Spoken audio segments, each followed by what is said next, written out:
Hello, I'm Lizzy. And I'm Izzy, and we need help. Each week we stumble through a new book, method, or concept that might take us one step closer to being our best self. Yes, we make fun of ourselves. And others. But mostly just ourselves. So here is to seriously not taking self-help quite so seriously. Okay. Serious. All right. Are you almost done? Yeah, I'm almost fucking done. I'm just gonna reattach the microphone To this baby chair. You're fucking sweating. I had to start recording it. It's too funny. To all our listeners, I'm in a makeshift studio in a little 7-year-old girl's room, and my microphone is attached to a baby chair that's balanced on a bed. And the computer is balanced on pillows that are just precariously balanced and could fall at any minute.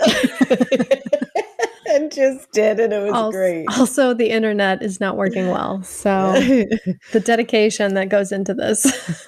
I'm going to say it. I mean, don't move to Poland. The gifts of imperfection. Welcome to Poland. Poland. Polish edition.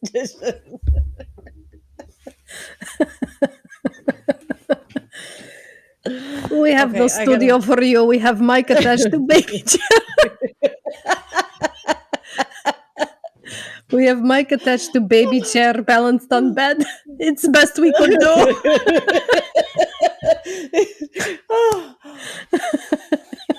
It hurts. It hurts. Okay. Let's get this on. Let's get it on. Part 2. Y'all ready for this? That's the bed bouncing.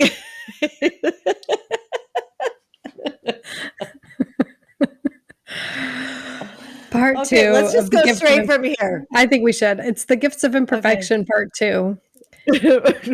Even though it feels like Part 1, doesn't it? It does feel like Part 1. Good. So, what did Part 1 cover? Part 1 covered a lot of good stuff. Oh, and I'm Izzy, and welcome to We Need Help. We definitely need help. Do we even need to? Isn't it redundant to say that we need help? Because I think I mean, if you haven't gotten that, you need a lot more help than we do. Exactly. This is episode 2. So episode we 1. did the first. Yep, yeah, you go. Yeah, you got this.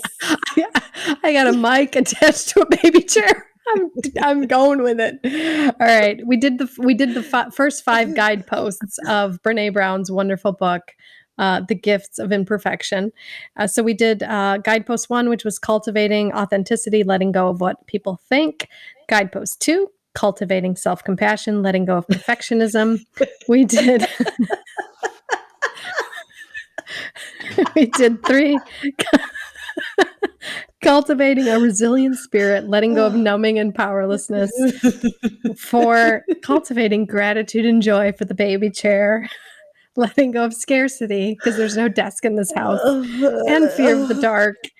And finally, 5, cultivating intuition, trusting faith, letting go of the need for certainty. I trust that this baby chair will hold this mic for the entire episode. I'm just going to go with it. Oh, we're going with it. So right now, okay. Number 6, cultivating creativity, letting go of comparison. That's what we got to do today. I think I don't know, but you may have been caught in comparison with my mic being all steady and ready, and your mic was not. Yeah. First of all, Lizzy looks like, to all our listeners, fresh as a daisy. Meanwhile, I look like a piece of crap. No, she doesn't. Because I was at work all day, and then I furiously tried to log on, and the mic disconnected from the baby chair that it was attached to, and it was falling down. And Lizzy's you're at a perfectly stable desk. I'm so jealous. Like this thing, I'm so steady, ready to go, and you are in a 7-year-old's bedroom with like playing bouncy on the mattress with the microphone. Yeah. And yeah, so And she's got like, I win. she's got weird stuffed animals. Like, It hello. just goes to show you parents will buy anything to get their kid to shut up. Even in Poland. I Yeah. had no idea. Yeah. Oh, So God. cultivating creativity, letting go of comparison. We did a whole episode on creativity, by the way. We did Big Magic, which was all about creativity. So Yes. yeah, she said that you have to stop comparing yourself to others. Comparison is the thief of joy. Eleanor Roosevelt said that. Brene Brown did not, but she requoted. So there you go.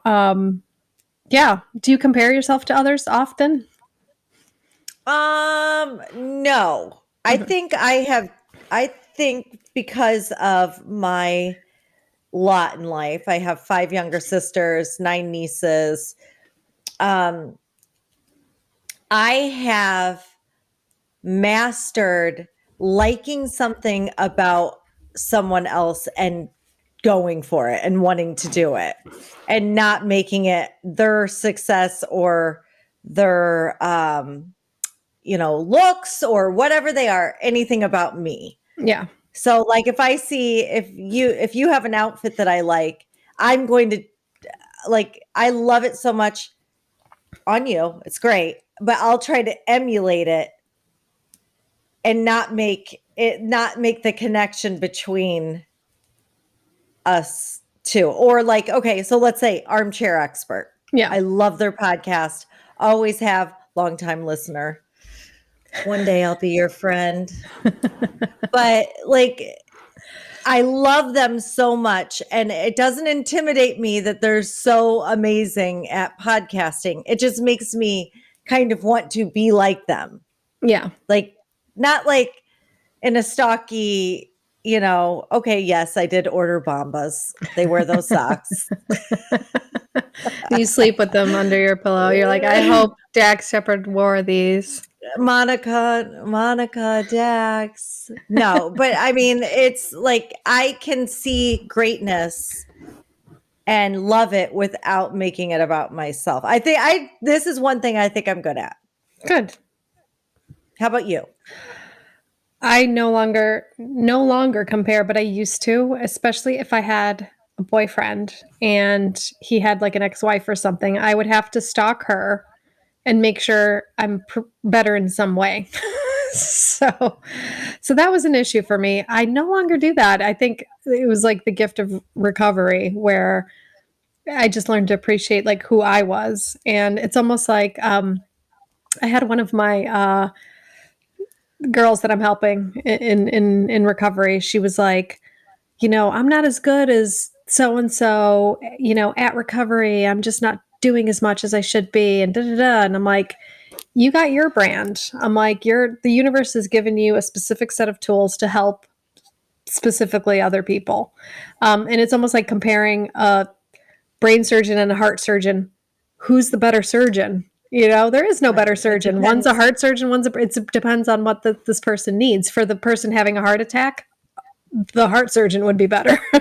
Right. So right. it's just like, I think the universe just gives us all a unique set of tools, a unique set of characteristics that are special Right. for us. And our job is to utilize those to somehow be of service or create something or do something great. So Yeah.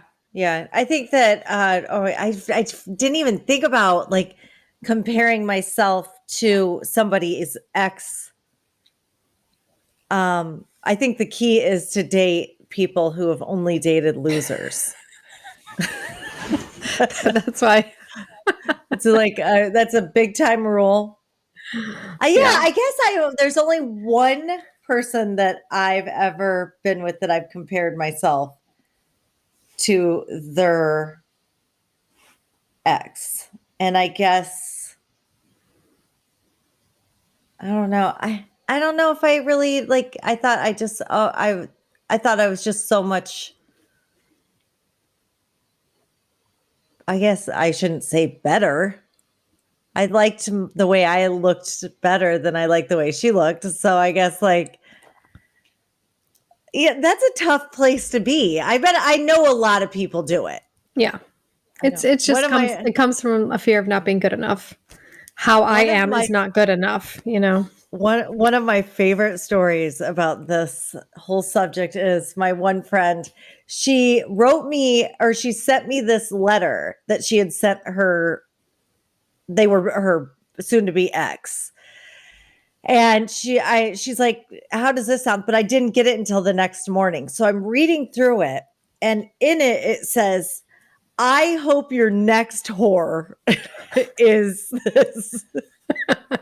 So I immediately like pick up the phone. I'm like, tell me you did not send that letter. And she's like, oh, I sent it. I'm like, you called yourself a whore. Like, Your next whore.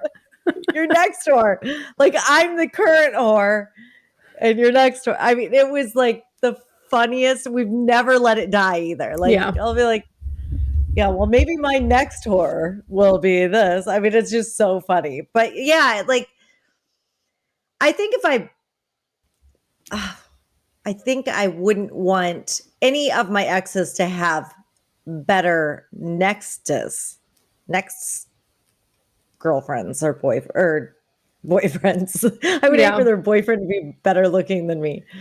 I would work out when Machik and I first got together. We lived in London together, and we had the same trainer who was also the trainer for Machik's ex, because Machik had an ex and they lived together in London. And so I was like working out with his trainer, and he's like, oh yeah, Machik used to work out with his ex here too. And I would train her, and I'm like, oh, but what was she like? And I meant like, what was she like, you know, personality. He Physically? goes, no, I meant personality. Like, was she Oh. nice? And he goes, tall, thin, blonde, nice breasts. Was your trainer my dad? He's from Sri Lanka. He's great, but like he just didn't think anything of it. And of course, but that is the beauty of, I think, like going through recovery and learning to love yourself, because it did not bother me. But I make a joke about it, like like the old me would have like flipped. That would have been motivation for me to run 20 miles. Yeah, you would have just been like, that's it. Well, I also like, I have this thing where I just assume whenever I break up with somebody that they go celibate. Like, they're not getting anybody. Like, they're not like, and I'm assuming that's not true, but in my mind, it is true. It's my place where I belong. And whatever you got to tell yourself. Yeah. I'm wishing them all luck in the priesthood. Yeah. Yeah, I don't know. It would be weird to brand an ex, wouldn't be like before you left them, just brand them like a cattle. Like cattle. Like a cattle. A cattle. Like a cow.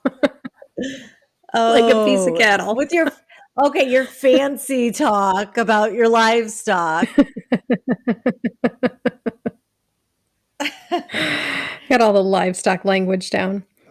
So she talks. I think we covered this this topic pretty well in Big Magic, but we can mention it a little bit here, like creativity and comparing yourself creatively to others. You mentioned it with the podcast. I think we were a little afraid of that, like in the beginning, but now I think we're just like, let's just do us. Yeah, I do listen to several other podcasts, and they're so different than ours. So it's like, okay, like there's enough room for everybody. Art is like, it's an endless, sea of people doing things that like, make them more of who they are. So it really doesn't have anything to do with anybody else. And I'm kind of like, when we get to be on the armchair expert, like I think that it's going to feel it's gonna feel like it's gonna feel good. Like I just have a couple. Like I love. Like I have questions to ask them now. You know, it's not. I don't feel intimidated. And I was gonna say, do you when you look at another woman, do you think is she prettier than me? No, not anymore. Not anymore. I used to. No, you but I don't used to. anymore. Yeah. But I remember there was this story that I want to share. I was at the gym. This was a long time ago. And there was this woman who'd come in How there. often are you at the gym? This was like this was when I used to Constantly. go to Look the at her. gym. This is when I used to like go to the gym. I just kissed my muscle for our listeners. So she would come in there and she was perfect. She was absolutely stunning, like perfect in every way. And I was like, wow, she's so gorgeous, you know, and we were in the locker room this one time and she came up to me and she's like, how do you get your arms to look like that? I love your arms. Like, I wish I had arms like that because I had like really defined arms. I had like the Terminator arms, you know, Yeah. what was her name? Linda, you know, the female Terminator. She had those badass arms. We've talked about this Terminator quite a bit. Was it Linda? She was the mom? Yeah, she was the mom. Yeah. Okay, yeah, I know exactly who you're talking about. So Did you say me and Michelle Obama hang out a lot and we do like arm work? this was before Michelle Obama because the last time I worked out, Michelle Obama, I think, was still living in Chicago and she was not in the White House. So this girl was like, and I just thought, that's amazing. This beautiful woman who I'm looking at and thinking, I wish I was more like her, is looking at my arms thinking, I wish I had that girl's arms, you know, and it's just so funny. We all kind of have this thing, I'm not good enough, you know, I need to look. So did you tell her the wrong things so she would not get nice arms like you, so you could like have an arm up on her? Yeah. I just said it was genetic and shrugged and then walked away and she'd like, Yeah. Good luck with that. yeah. So that's that. Do you cultivate creativity? Because I think this book, a lot of it's about cultivating, taking action to. Yeah, I think that I mean I like to try new things. I like to like change things for the better. I like to rethink things a lot. You know, my mom is an artist and I kind of had creativity shoved up my ass for a long, long time. So I pushed back on it. So, Sorry. Your metaphors are lovely. shoved like up my ass. Like I had like, I'm the only person Sideways. that like was, yeah. My mom would be like, you're such a good artist. And I'd be like, no, I'm not. No, I'm not. I'm not an artist. But, so I now like because I homeschool Scarlett, like I have to be doing this stuff. Like we have to be painting. Yeah. We have to be I have a large collection of glitter. But I've always said I am not good at just out of nothing creating. What I'm good at is making things that already exist better. Like I can you give me a recipe for lasagna and I'm going to turn it into Liziana quick. Like it is going to be so much better. I'm going to add things and subtract things. And it's you know, that's my gift is to make things better that are already there. But out of nothing, that's really hard. Yeah. For me.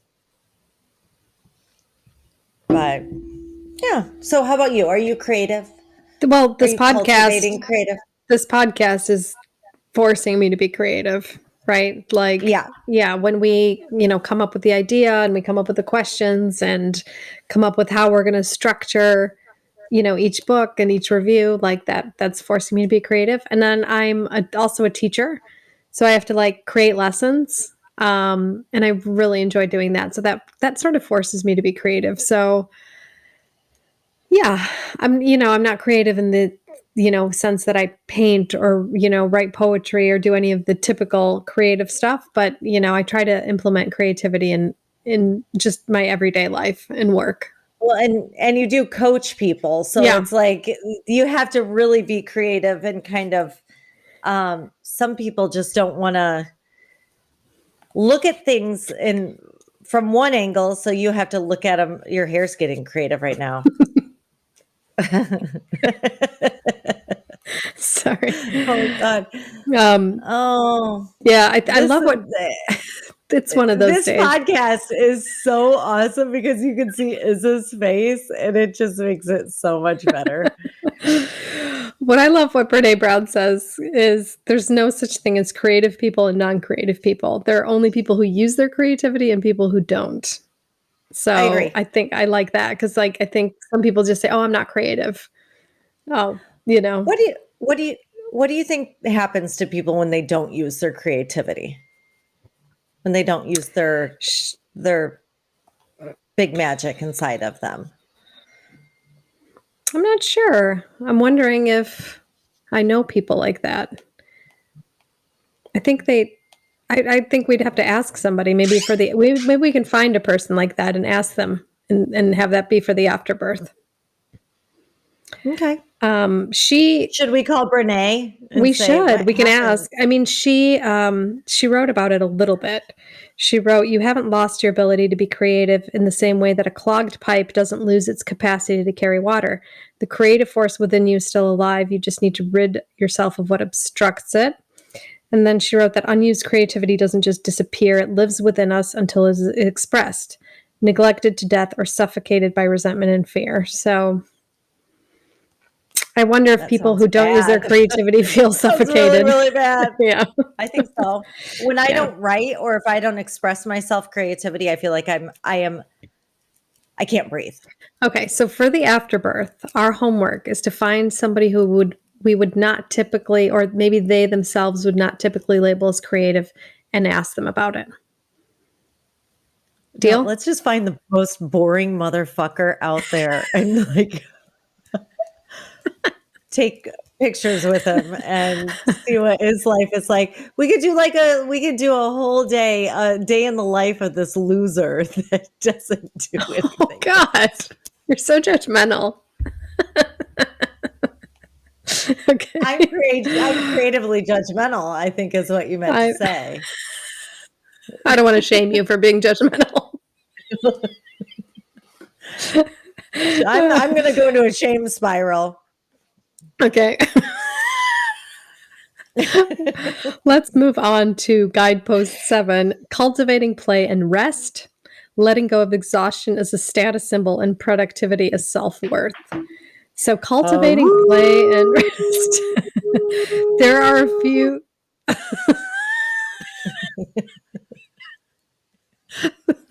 There are a few key properties of play. Time spent without purpose. It's something that you don't want to end. You lose track of time. And it dissolves your hyper self-consciousness, which I'm constantly hyper self-consciousness. So I don't think that's ever dissolved, but you lose yourself in the action of play. So do you play? Like, are you a play girl? I'm a player. So don't be hate a the player play. hater. Don't hate the play, hate the game. And this is gonna sound like another reason I should be nominated for Mother of the Year, but I hate to play with my own child. Like, you guys, I hate it. Like, I'm so happy to hear you say that. I hate it so badly. However, she came out of the womb pretty adultish. And Jason takes I do all the caring, the whole nine, that's where I thrive. But when it comes to playing with her, especially when she went through like a pretty gnarly dinosaur phase, Oh my gosh. I thought I was gonna die. Like, Mom, can you play with me? I'm like, I would rather do laundry. I would rather do dishes. I would rather do anything. But now she's getting cool. Like, she can play games. I love card games. Yeah. I like to play. I loved a good game. She just asked to learn to play blackjack. I love board games. I love board games. Yes. And cards. Do you know how to play canasta? No, I'm going to but teach that you. sounds I'm kind going of to teach you. nasty. When you guys come to Poland, like we come to where we're building our country house and we stay with our neighbors and they just play canasta. And I'm like, oh, it's so late. But then you just get into it, that competition and figuring it out. And it's really fun. So I'm going to teach you. Make t-shirt that says canasty on it. Okay. Yes. Yes. Oh, that's so awesome. I can't wait. But yeah, I'm board super games are do you know how fun. do you know how to play Farkle? No, that sounds like a sexual thing. It's not, unfortunately. What is No, it? it's a dice game, and my Aunt Pam and all of us will get going on it. And it's just I'll teach you. Okay. Yay. Yeah. Yeah, I'll teach you. That's it. So yeah, if everybody wants to like make comments and stuff on what games they enjoy, I love games. How about puzzles? I fucking hate puzzles. I don't have the patience. I don't like. No, I used to love puzzles. I don't know what happened. I just hate them. I If a can't. if, if a puzzle comes into this house, know that nothing's getting done until that puzzle is done. Yeah. Yeah. I go on I mean it is there's no food being made, there's no shower being taken. Do you have a puzzle Nothing is strategy? happening. Like, how do you like those 1,000-piece puzzles? My business partner loves puzzles. Like, she loves them so much that they do puzzles and then they frame them. She's so creative in her way. She's gotten puzzles of different artists, and so she frames them, puts them on the wall, and then teaches her kids about the artist. So she's got like a Picasso puzzle. She's got, all these different art things, but she's got like the 1,000-piece puzzles. And she asked me recently to help her with the puzzle. And she's got like a puzzle strategy. Like, she'll get all the edges Yeah, done first and then she'll work her that's way in. obvious. Yeah. That's obvious. That's an You obvious thing. do Yeah, you have you a do puzzle all the strategy? outside, Yeah. and then we go into color groups. My Color sister, groups. Yeah. Katie, yeah, we go to color groups, and then we get that done. And then, well, I mean, my sister is really good at it, but we had this one friend, she was like savant. Like, it was almost not as much fun to do puzzles with her because you felt like you weren't pulling your weight because she was just like going to town. I'm like, how is this possible? She Yeah. just pick it out and then put it where it belongs. Pick it out, put it where it belongs. I'm like, okay, Wow. this is just Yeah, because some people yeah. go by shapes, some people go by colors. So I was just wondering what your puzzle strategy was. Like, One time I got a puzzle that was one puzzle on one side and the other puzzle on the other. wow. That one went to the trash. I'm not gonna lie. I couldn't do it. Didn't work. Failure. All right, cultivating plain rest and rest is in this guidepost. Do you rest? Do you take? I take naps Tell me. sometimes. Do you take naps? I'm not a napper, but sometimes I'll take a whole day in my PJs and just Mm, relax. Like a Sunday, just totally like nothing happens.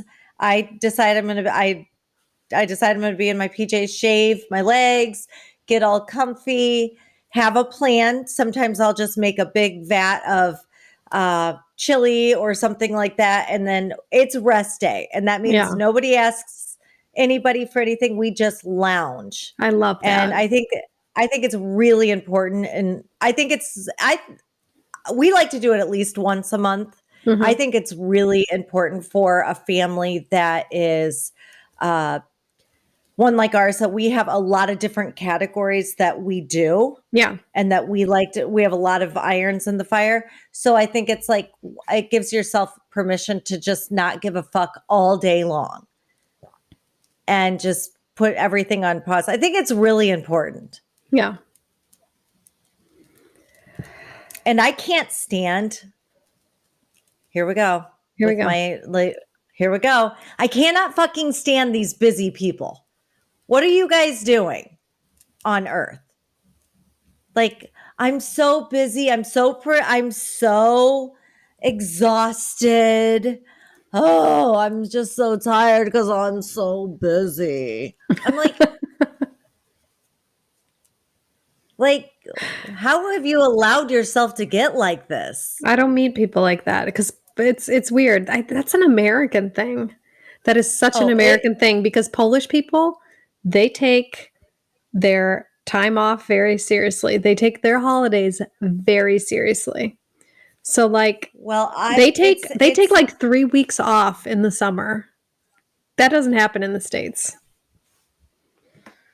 we just did it, but yeah, I don't I think a mean, lot of people do you it. do, but like when I was working in the corporation and like people weren't taking 3-week holidays. No, oh God, no. I call it humping the pillow because you sit there and you have to wait till they're done talking about all they have to do and how exhausted they've been and just how overwhelmed they are with life. You fucking chose to do this. Like, and it's all stuff they chose to do. Yeah. It's like, you know, my dad raised all of us girls, went to work, same place, my poppy for freaking 30 years. And he never bitched once, not once. Yeah. He had to get up at like 3 o'clock in the morning to go to the post office and got off work. He'd take a nap. He'd get up if my mom told him we wanted him up. And like, it was just like, it's like, okay, everybody works. Everybody has stuff going on, whether or not they choose it. It's like, why complain about it? Why talk about it? Why talk about how tired you are all the time? Yeah. I think people oftentimes feel like they don't have a choice. They feel like they have to do all this. So I think that's why. Do you think that's true? Do you think that's true? I think And like, I don't think it's true. I think they believe that. I think where I grew up in like extremely poor areas, yeah, you have to like grind and hustle to make $10, $12 an hour. I mean, it was like $6 or $7 back then.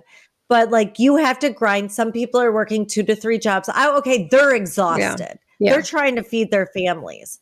But I'm sorry, if you work at the fucking PTA and you're grinding on a couple of, your part-time job and you got this and you decided to do that. And okay, you decided this stuff. Like, why talk about your exhaustion? Like they're bragging about being tired. It's bragging. It's bragging. It's bragging. Yeah. Screw those people. Oh my God, fuck them. Yeah. Let's move on to Guidepost 8, which is cultivating calm and stillness. Letting go of anxiety is a lifestyle. Oh boy. Yeah. That's a hard one. Are you an anxious person? Do you have high anxiety? I can. Yeah. Yeah. Yeah. I can. Yeah. I can really get going on yeah, if I let myself, I will. Yeah, it's like going down a wormhole or a squirrel hole or some kind of hole where you just, you can spiral real quick with anxiety. So I consciously do have to choose not to spiral. And what I tell myself, this is how I tell myself, Isabella, you've survived 100% of your worst days. You always go to bed and everything is fine. Everything always gets done. So just calm the fuck down. And that helps. Oh, we should probably provide that on the website for people. Yeah. Cause it's like, you always get to the end of every day and you're in bed and everything kind of just works itself out. So why be anxious about it? And then the other thing is like, what is this anxiety giving me? I have to consciously choose not to be anxious because I can wake up and just start spiraling, thinking about the house being built, this podcast, I got to do all the to-dos. It gets overwhelming. I'm not going to get done, and I go to bed at night and it's always fine. When I'm in that bed, somehow the day got done, Yeah, somehow you survived it. I think that like I'll get anxious about like the story. Sometimes I'll be like, okay, let me give you an example of one of my anxiety attacks this morning. I posted the part 1 of this video on Facebook. Mm-hmm. Well, a lot of the people that I know on Facebook, they don't see the videos for some reason. They're just not seeing them. But whatever. Or so I got in my head that one of my friends had listened to it and possibly could have been offended by it. Which part? Well, they're Catholic about Oh, the okay. Pope Yeah. ordering You'll have to wire listen to the hangers episode. yeah, it was bad. It's about abortion. And Catholics and abortions, they don't typically run in the same crowd. It's not like a topic for jokes. Yeah. So I kind of was like, I got in a shame spiral about it or anxiety spiral about it. And I was like, and then I was like, okay, wait, I've known this person for over a decade and they know my humor. Yeah. Like, so like, I just was like, knock it off. Like I had to just say, knock it off, like Yeah. knock it off, Yeah. you know? So yeah, I can get going. I can get going on a lot of stuff. Yeah. And Brene, I have to just oh, go ahead. go ahead. Brene says, commit to practicing calm. Practicing calm is, it is just that. It's a practice. It's like, it doesn't come naturally. I'm naturally sort of a more anxious person. It's helped me quite a bit. My anxiety helps me get things done, but it's that spiral where I'm overwhelmed and, I'm getting almost like borderline panic attacks, So my gynecologist, when I was pregnant with Scarlett, Sorry. I know you weren't expecting that, but it's No. gonna circle around to the right topic. Yeah. I was like, I went in there, I was like, yes, I'm pregnant and this, that, and the other thing, and also that, and this. He goes, okay, I can see you're a poodle.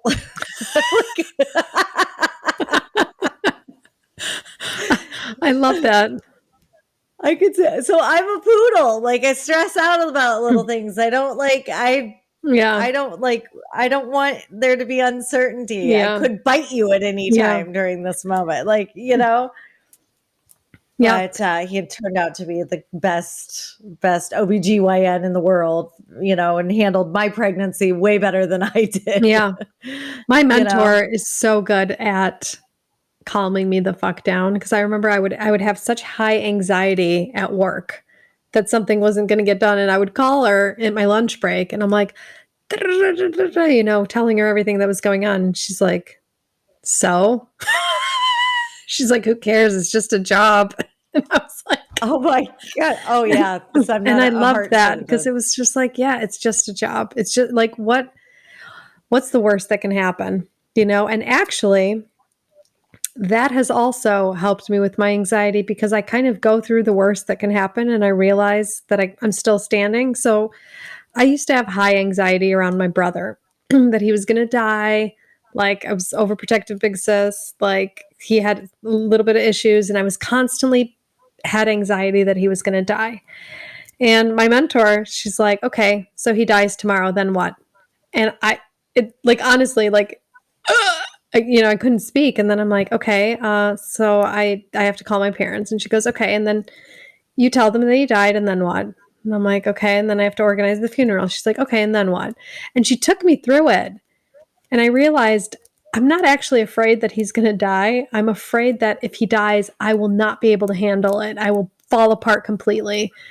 And now you have a game plan. That's fine. No, but I realized I can get through it. I can get through whatever happens. And that's such a great tool. We're never afraid of what is going to happen. We're afraid that if it does happen, I'm not going to survive. And that's just not true, Yeah. So I can attest to that. Yeah, I know you can. I do. I like to say okay, what is the worst thing that could happen, and saying it out loud. And sometimes it's like, okay, quit being foolish. Like you're fine. She has you have to cultivate calm and stillness. How do you cultivate calm and stillness besides calling your mentor?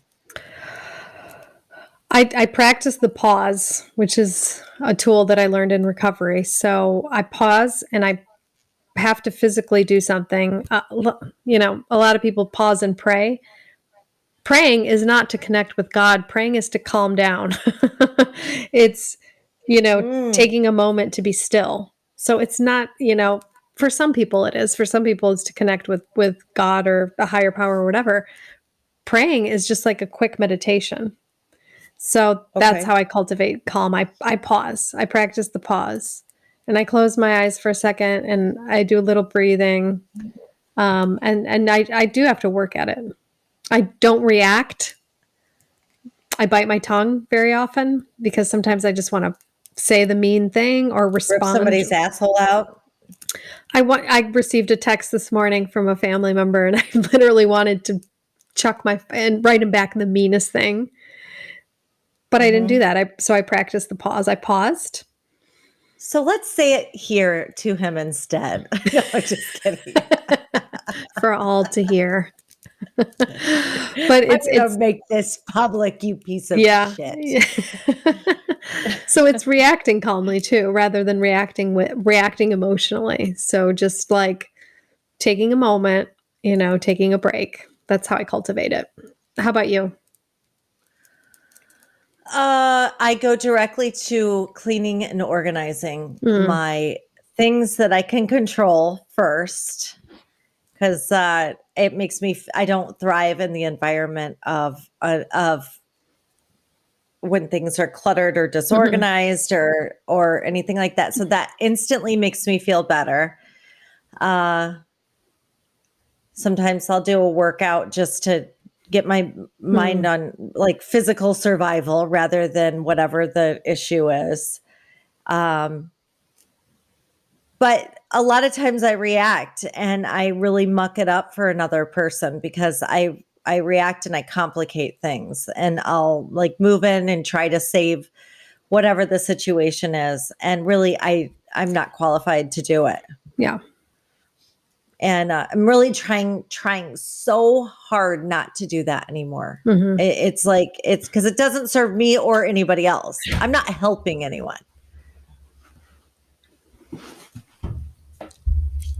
That's what, if you guys are on YouTube, that you just saw what the look of death from Izzy looks like. Somebody tried to walk in the room. Are you fucking kidding me? No. And me practicing calm. Here's would anyone like a spot of tea? And a crumpet. Shoved up your bottle. Get out of here, you dirty rat. Also, I believe animals cultivate calm because when I'm angry or nervous or freaking out, my dog throws a cat.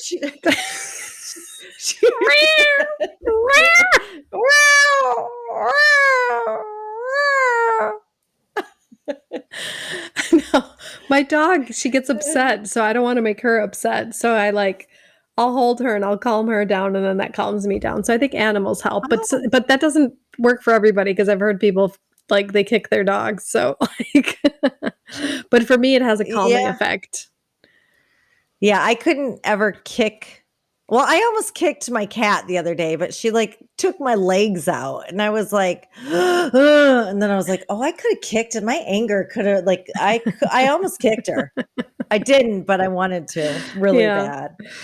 But no, she normally will calm me down a little bit. Yeah. Horses, we have a horse, Jacques, and you have to be calm around horses because they're natural empaths. Yeah. So if they know you don't have your shit together before you do. Yeah. It's really weird. Like they'll know that you're a little on edge before you even know it. That's cool. Mm-hmm. Yeah, it's really neat. Yeah. I think yeah. Good. What's the next one? Cultivating meaningful work, letting go of self-doubt and supposed to, like what I'm supposed to. Can we go back to the last one? Yeah. Because I wanted to talk about, there are people who ramp you up, and knowing the list of people that don't calm you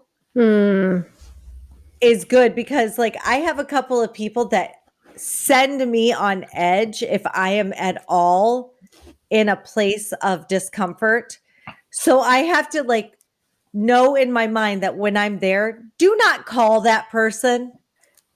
Well, I suppose you don't want to call them out, but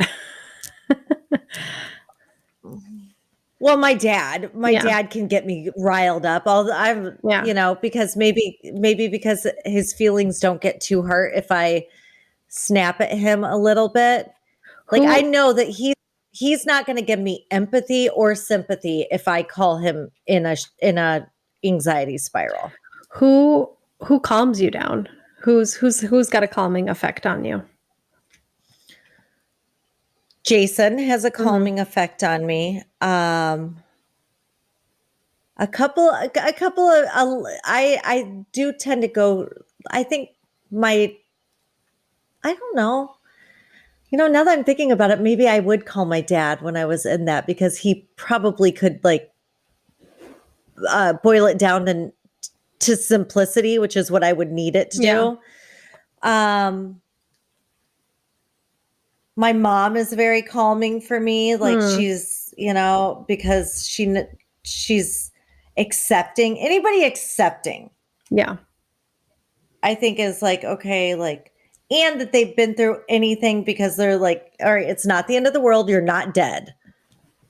Yeah. Like, let's go from there, But I do have a couple of people that can ramp me up really bad. Like, God forbid, I'm pissed. Say I get a weird text from my cousin and I'm pissed about it.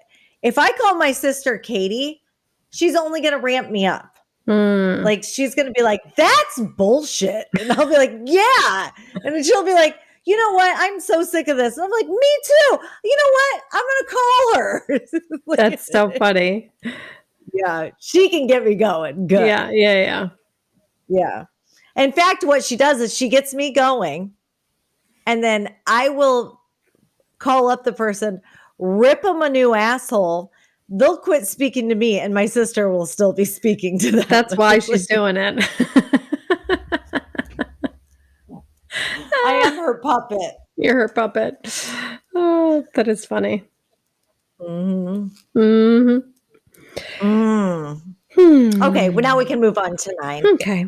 Cultivating meaningful, number 9, guidepost 9. Cultivating meaningful work, letting go of self-doubt and supposed to.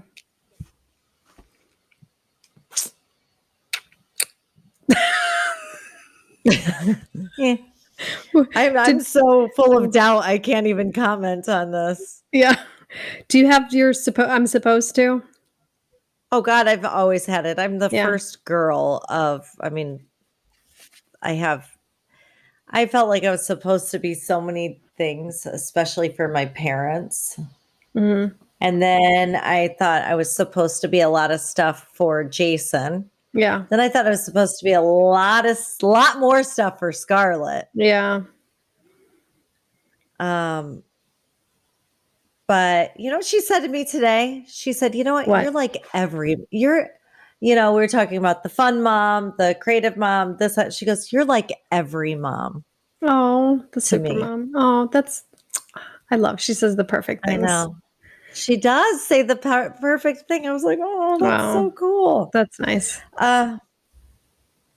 So yeah, do you have supposed tos? I think I do still probably, but I'm more aware of them now. And then I keep mentioning my mentor, and this is just like, but she sometimes I will call her and I'll tell her something I'm struggling with, and she goes, "Sounds like you got an old idea of how you think you're supposed to be."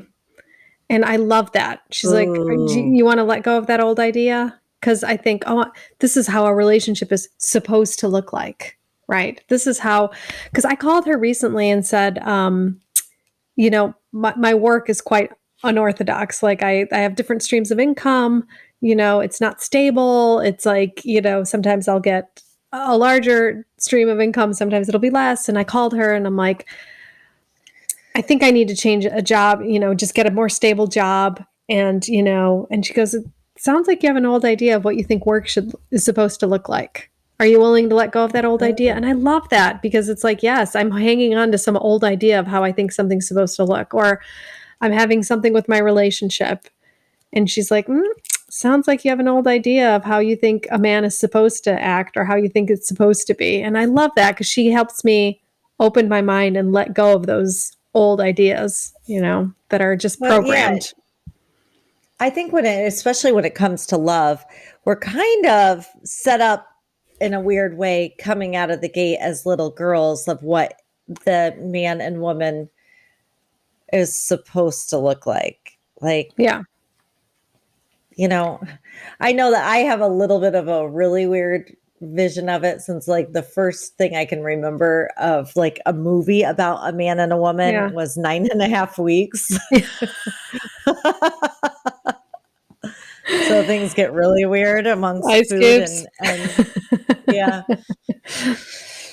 But no, I think we're kind of set up in what's supposed to. Like, I mean, it we kind of put that in what we see in our own home, and then what we see in Hollywood, and what we see in Polish Hollywood. Is that a thing? Yeah.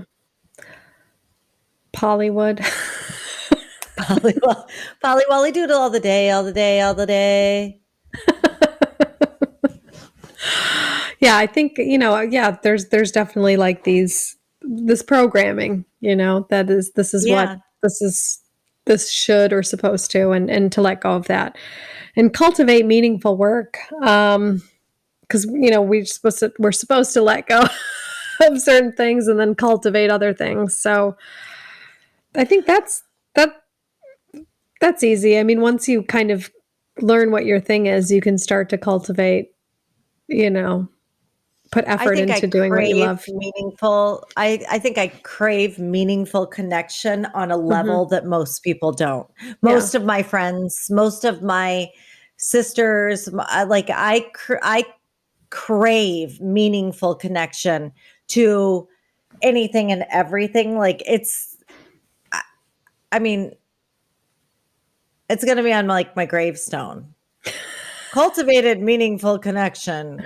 That's is that what you want on your gravestone? I don't want a gravestone. I don't want to take up space. Yeah, I don't need. What's your? Do you want to be cremated? Yeah, whatever. Like I really do. I'd like to be creative or creatively cremated, creatively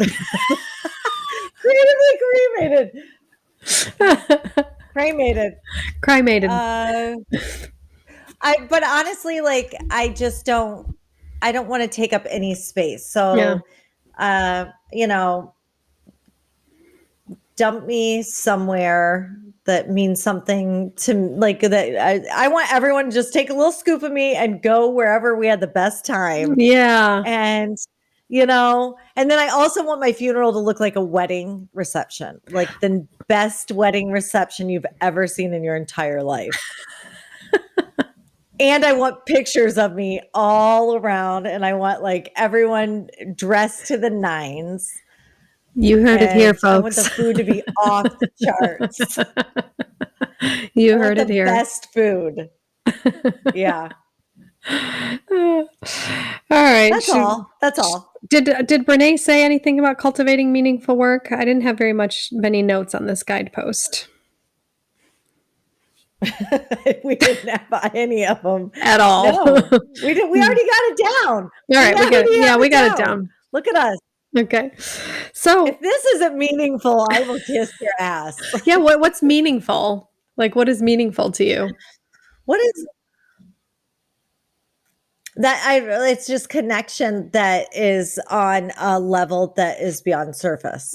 It's either a level that's dreamy and magical, or it's a level based on pain and suffering and the human experience. Like, I want it to be worldly or otherworldly, but I want it to be connection. Okay. Cool. Good. Moving. Like, cool. What's meaningful to you? Well, you're like, moving on is meaningful, bitch. Meaningful, full of meaning. I think it's just positively impacting another soul. Impactful is meaningful. Yeah. So that's what it is for me. If I'm positively impacting somebody in some way, then that is meaningful to me. Okay. Yeah. I like it. I like it. I'm going to co-sign that one. Guidepost 10, cultivating laughter, song, and dance, letting go of being cool and always in control. Cultivating So laughter, let's song, turn and this into a dance. karaoke party. You've done karaoke, I'm sure. I've done karaoke a million times. What's a million times. I love it. Do you have a go-to song? Well, way back in the day, it was Love Shack. Yes. Tin Roof Rusted. Are you a good singer? Oh, yeah, I think I am. I pretend to be. Yeah. Honestly, like when I am at karaoke, I truly do not give one damn what other people think. It's all about having fun and just enjoying yourself. Like, you're not at, was it the Emmys or the Grammys? Grammys. Grammys? Emmys is TV. You're not. Okay. So you're not at the Grammys. You're at a small bar picking out a song and the words are provided for you and you're up there but one time my sister and I did Sin Wagon by the Dixie Chicks. Whoa. And okay, so if you've forgotten what that is, you need to stop what you're doing, go on. And we started it out and it was an obvious belly flop, but instead of just took it. going with it, and just singing it anyway, we started laughing and we giggled our way from the first line of the thing until the end. And we still to this day can't hear that song without cry laughing from the start to the finish. It's like so good.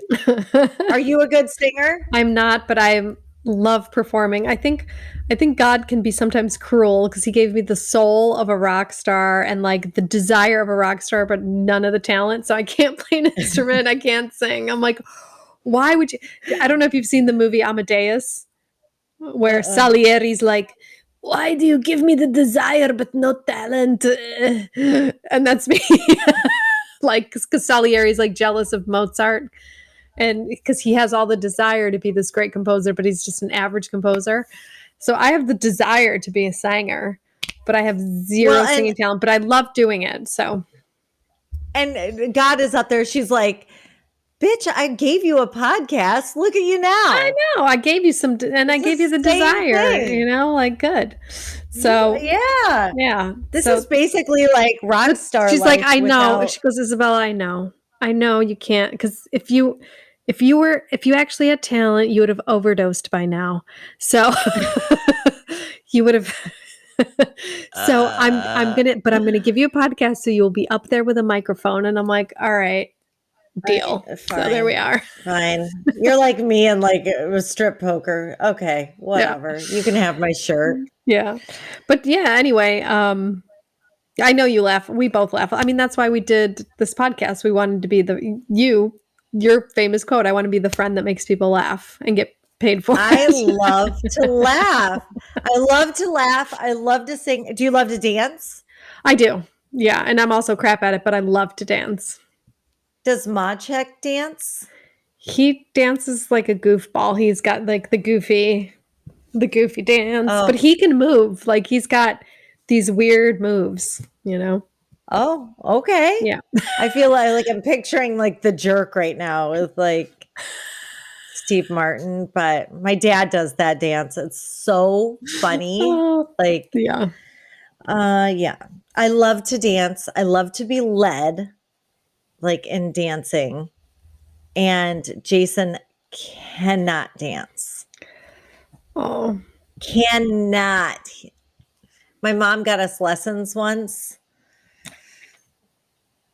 That's cool that you know how. I don't know how to be led because I'm so awkward. So Polish weddings, it's all dancing in pairs. And it was my worst nightmare. I would like be hiding in the bathroom, rocking back and forth because people would want to twirl me and I don't know which way to go. And I'm all awkward. And they're like, no, not this way. And then they end up punching me in the face. And then so it's just not, I wish I knew. My mother's a wonderful dancer. My father's a crap dancer. I got the crap dance genes from my dad.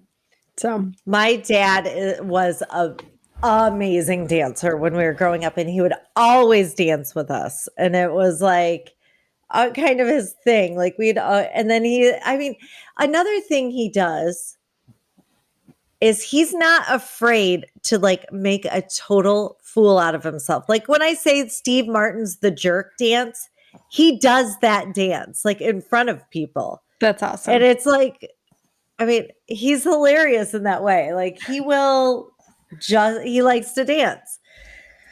But you want to talk about a horrible singer, he'd be like, what would you do if I sang out of tune? We'd be like, shut up, Dad! Like it was so bad. Oh, it's so funny because would you get up and walk out on me? We'd be like, yes, we would. So my dad, he remarried and he has 4 children with his new wife, and they're all very like talented musically and singing wise. And I'm like, that came from her. Like it didn't come from Not you, bub. Damn it. All right, baby cakes. Anything else we want to add to this book? What are you taking away from it? No. What are you taking away? Well, I had a big reminder on shame and how to avoid letting anxiety be a lifestyle, letting self-doubt and supposed to control me. Just like little things like that. I think Brene, I love you. Thank you. You have no idea what you've done for me. But this book is like such a great reminder of daring greatly. Like when I did that book with that group. But I think what I am going to take mostly away from this book is just like that we're on the right path.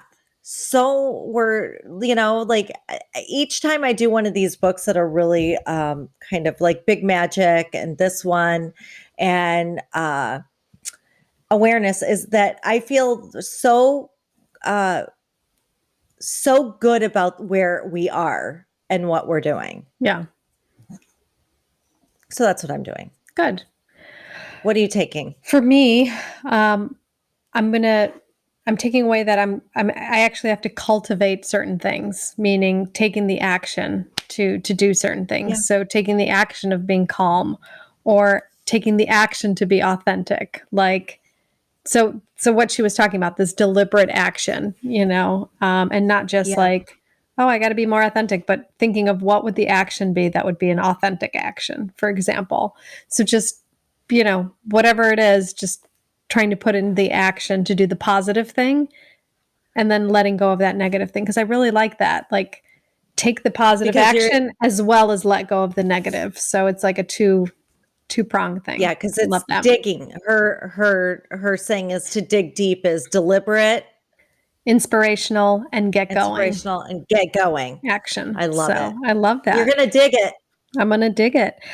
We didn't do a banter break this week, so I'm going to ask you now to donate to our Patreon account, which is www.patreon.com/We Need Help Podcast written together.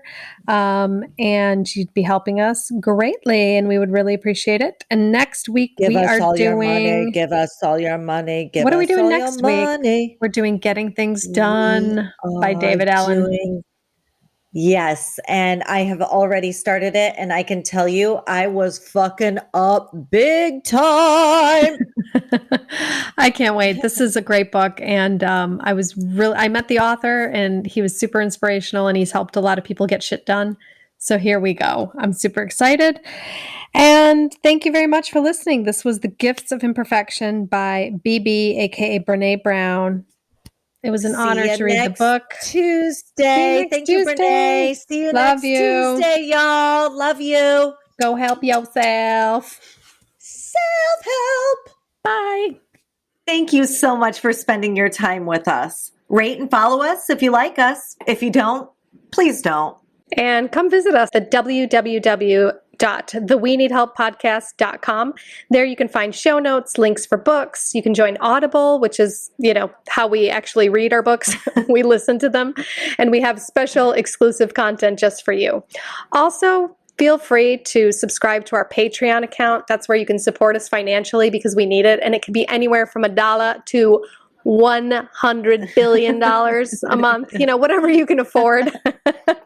And the link to our Patreon account is www.patreon, and that's spelled patreon.com/We Need Help Podcast. And you can support us on there. We would really appreciate it because we do need help. Awesome. And we will see you next Tuesday. See you next Tuesday. Thanks, Bye. loves. Bye.